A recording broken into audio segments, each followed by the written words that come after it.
हे तर ड्रग्ज आहेत.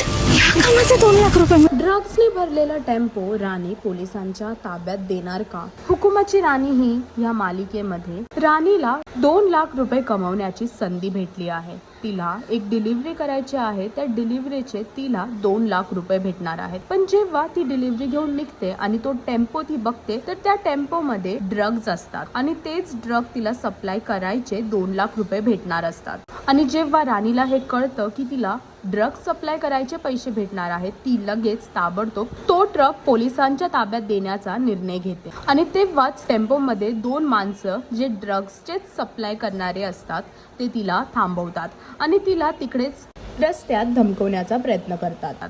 आता बघायचं हे आहे की जो ड्रगने भरलेला टेम्पो आहे तो राणी पोलिसांच्या ताब्यात देऊ शकेल का? राणी त्या गुंड्यांचा पिछा सोडवू शकेल का? हे पाहण्यासाठी तुम्हाला हुकुमाची राणी ही मालिका पाहावी लागेल. आणि अजून अशी अपडेटसाठी टेलीचक्र रिजनलला सबस्क्राईब करायला विसरू नका.